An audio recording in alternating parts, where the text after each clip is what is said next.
Hi guys, so I am back 6 days after my surgery, and oh my god, those 6 days have felt like 6 months. Honestly, so much has happened. I feel like surgery day was super long time ago and it's literally going to be 1 week tomorrow. So I just wanted to get on here a little bit and tell you guys my experience after the surgery, the complications I had, how I've been feeling at home, and just, pretty much let you guys know my experience on my surgery for the duodenal switch. First, I want to say that I love my doctor. His name is Dr. Jay Roberts. He's in Fort Worth, Texas, with Ultimate Bariatrics. So if you guys are thinking into getting surgery and are not sure, if you're thinking on getting the duodenal switch, I really recommend to really do your research. I was very lucky to have people around me that had already done a lot of research, like even questions that I would not have even thought of. I would just assume, if you're going to a surgeon and he's offering you a certain surgery, it's because he's certified to do that, or he's able to do that. But apparently no, there are some doctors that will offer surgeries that they learned how to do, but they are not certified to do. And I was very lucky that I went with Dr. Roberts, and he is one of 2 doctors in Texas that are certified to do the duodenal switch. The other doctor, which is I think the first doctor, is Dr. Ayula. I'm not really sure, but I'll put both of the doctors' information at the end of the video. So yeah, if duodenal switch is something that you're looking into having, and you're in Texas or you want to have it in Texas, those are the doctors to go to. Anyways, so now into my experience. Oh my god. So after surgery, I don't remember anything that whole night. Well, I don't want to say anything because I remember like little teeny bits and pieces. Like I would see a lot of stories on Instagram, YouTube, everywhere in social media. Like people would come out of their surgery and they were talking normal. It was kind of like, really minor. So in my head, I was like, okay, yeah, I got this. I can do that too. Oh my god, I could not wake up. I could not stand up. They wanted me to stand up to walk because something that no one told me about was all the gas and the pressure that you were going to have after surgery. And I found out the hard way. It was really hard for me, and more because I was not expecting it. Like if I was expecting it, I would have been prepared mentally, like, Tanya, you're about to be in a lot of pain. Prepare yourself, and but it was like nothing. Like I would see all these people just like go in and out of their surgeries like nothing was wrong, or like I'm sorry, like nothing happened. So I was like, oh yeah, I got this. And I mean, I want to say that my tolerance and pain is pretty high because I have polycystic ovarian syndrome and endometriosis. So I've been suffering with pain for many years. I've had cysts erupt. I've had my fallopian tube erupt from an ectopic pregnancy. I've had multiple miscarriages. So I mean, I've experienced pain. So I thought I was prepared for this, but I was not. The complication that I had, they needed us to swallow small amounts of liquid. I'm trying to find. So they gave me this. They filled it up. They told me try to drink it. So in your mind, you're thinking that's nothing, right? I can take it like a shot. No, I took probably 1/8 of a sip, and it hurt so bad in my stomach. Like I was screaming, and I don't know how to explain that pain. My stomach, what the doctor said was having that, he said I was having stomach spasms. That was the most painful thing I've ever experienced in my life. I'm a big crybaby. I don't know if I've ever said in the videos, but I'm probably gonna get emotional because it was a very emotional time for me that I couldn't drink this. I got scared. I thought something was wrong with me.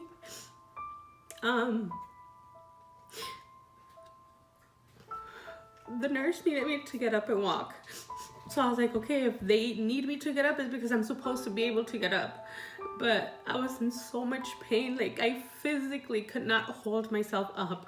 Then I started kind of passing out, or I guess I passed out, I don't know. Everything just kind of went like cloudy. I couldn't hear, like the nurse was talking to me and I could hear her really, really far away. And all of a sudden I just heard her like in the distance tell my mom, she's not ready to walk, we need to lie her down. And from there, that's all I remember. From there, a couple hours later, I woke up again in a lot of pain. I felt like they were literally going in there every minute giving me medication. I had my IV, and you know, they always explain to you what they're giving to you. So they're like, okay, yes, Tanya, we're giving you this for pain.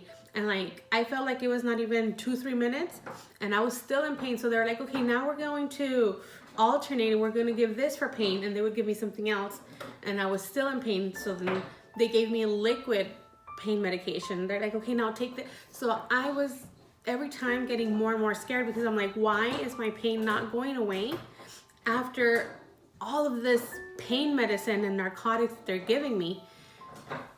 So the next day, the doctor went in. I was supposed to already get discharged the following day because you're only supposed to stay there overnight. But I was still not able to get up. I was not able to swallow any liquids. So then, you know, he said, well, we need to find out what's wrong because you should be able to be swallowing liquids at this time. And we need to see, you know, why that's happening. They did some study, they did a swallow test. Well, I think actually the swallow test is standard. It's not that they did that because I was having those problems, but that swallow test drink that they give you, oh my God, it's like the regular, I guess like 6 or 8 ounce, like the styrofoam cup. It's filled like to the rim. It's so thick and beyond sweet, like you can't even swallow it. Oh, it tasted so gross. So now, you know, picture me drinking that and not being able to swallow. I'm not able to stand up and they need me to hold myself up because they're passing this x-ray machine in front of me. They're trying to see if the liquid, you know, where it's going, if it's going down, how fast it's going. So then the technician tells me, I don't see the liquid. It's going down really slow. So again, I start to panic. I'm like, oh my God. And at that point, you know, I just broke down. I started crying because I was like, what did I get myself into? Like, why did I do this? I started regretting it. I know I've read and heard a lot of people at some point in their journey, whether it's right after or months or years after, at some point you do feel that regret for a moment. And for me, it was like day 2. I was regretting it. I was thinking like I shouldn't have done this.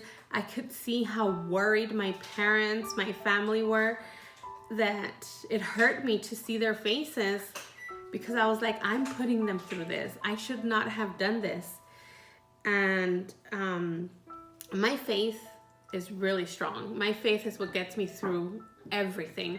So at that moment where I felt like I just could not anymore, even though I was giving it my 100%, I felt like my body was just giving out on me. And I just prayed. I just prayed and I prayed and I told God, I truly believe that I got to this point because this is where you wanted me to be. Please just help me get through this because I can't. I can't no more. I can't physically, I can't mentally, and I need you. I want to say that my prayer worked because that's when Dr. Roberts was able to find a medication for me. And he told me, you know, we're going to try this. If it works, we'll send out a prescription to your pharmacy so you can continue taking it at home. He gave me 2 shots of that medicine. I didn't think I was going to be able to take it. It was kind of like Pepto-Bismol consistency. I think it's called Carafe. And I was able to like smoothly drink it. It coated my esophagus, my stomach, and it just felt like total relief. Like everything like felt right. And just from there on, I was able to start taking small sips at a time. I started walking around to, relieve all that pressure and gas and just horrible. Ugh. And I still have it right now. I still burp because I guess it's still in there, some of it, because it still hurts, but this is tolerable. So from there, I started walking. During the night, they would tell me just to sleep. I was like, no, I don't want to sleep. I want to walk. I want to be fine because I want to go home. I already want to be to that point where I see that I'm recovering, that I see that this was worth it, that I'm doing the right thing. So I would walk, and they're like, you're walking, and this is your second turn, and oh, you're doing so good, and blah, blah, blah. So the next morning, the doctor went in again, and he told me, how do you feel? And they gave me this paper to track how much liquid I'm taking. This is 1 ounce. So every ounce that I took, I had to put a check mark, and they wanted me to be drinking 1 ounce every 15 minutes. Well, I was not doing that. Even though the medicine that they gave me did help me to be able to swallow liquids, I was not able to swallow it in 15 seconds. So he told me, you know what? There's no pressure. We're not kicking you out. We just need to make sure that you are able to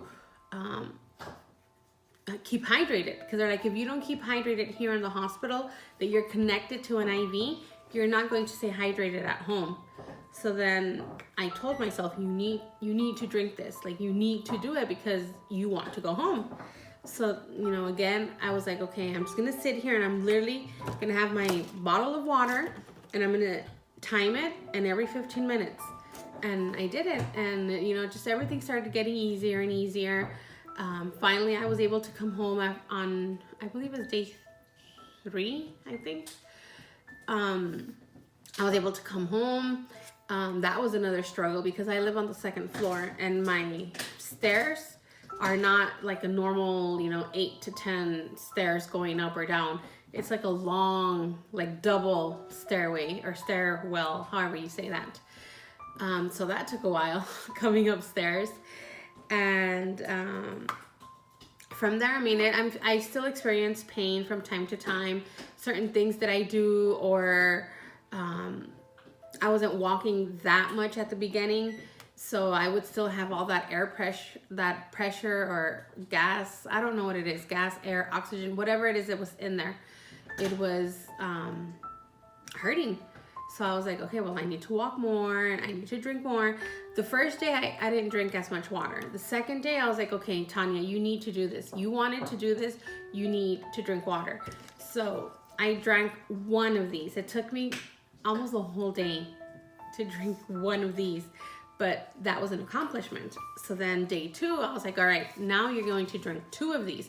According to the doctor, I'm supposed to be drinking 3 of these a day out of surgery, plus chicken broth, popsicles, and there's no way. The day after the hospital, I barely drank 1 of these, and it took me all day. So then day 2 out of the hospital, I was like, all right, now my goal is to drink 2 of them. So I did it. So that was an accomplishment, and every time that would kind of motivate me, that yes, I'm doing things right. Finally, I feel like, this is the right path, and that I am recovering.